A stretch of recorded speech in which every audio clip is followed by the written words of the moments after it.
Good morning everyone. तर सध्या आमच्याकडे पाऊस पडून गेलेला आहे आणि छान असं मातीचा सुगंध येत होता. सकाळी सकाळी फ्रेश वातावरण मस्त. म्हणलं चला बाहेर चहा घेऊया. आणि रात्री ना या मोगऱ्याच्या झाडाला इतके छान फुलं आले होते, कारण आम्ही खूप वेळ बाहेर बसलेलो होतो रात्री. सकाळी बघते तर काय फक्त एक फूल ठेवलं होतं, काय माहिती ते कशाला तरी ठेवलं होतं. ते पण घेऊन जायचं, कारण त्याची काळजी करायची, त्याला पाणी घालायचं. जरी घरमालकाचं असलं तरी त्याची स्वच्छता ठेवायची. आणि फुलं तिसरंच कुणीतरी घेऊन जाणार. असो, कळायला पाहिजे काय करायचं. आता आपण तरी बोलून म्हणजे कोणाला बोलायचं की कोणी तोडले, आपल्याला तर माहीत नसतं ना. चला असो. आणि त्याच्यानंतर पहा इथे ॲटोची लाईन, कारण सध्या जिकडं तिकडे हेच चालू असतं. ॲटोची लाईन, गाड्यांच्या लाईन. सध्या ना युद्ध एकीकडे चालू आहे आणि त्याचा त्रास आपल्या भारतीयांना खूप होतो आहे.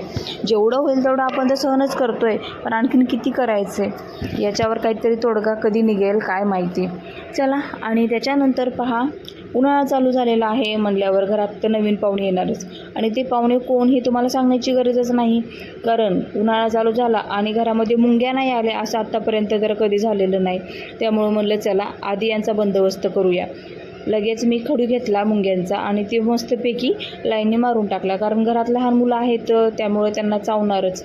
त्याच्यासाठी अगोदर मी पटकन हे बंदोबस्त करून घेतला. आणि मी घरामध्ये ते काम करेपर्यंत रियांशने इकडे चप्पल अशा लाईननी लावल्या होत्या, मागे पुढे लावल्या, पण व्यवस्थित करण्याचा प्रयत्न केला, छान वाटलं.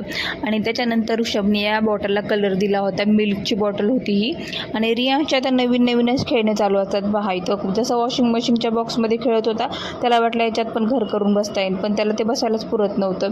चला असो, आजचा ब्लॉग कसा वाटला नक्की मला कमेंटमध्ये सांगा.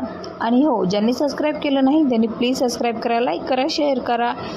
चला भेटूया उद्याच्या ब्लॉगमध्ये. आजच्या पुरते एवढंच. Bye bye.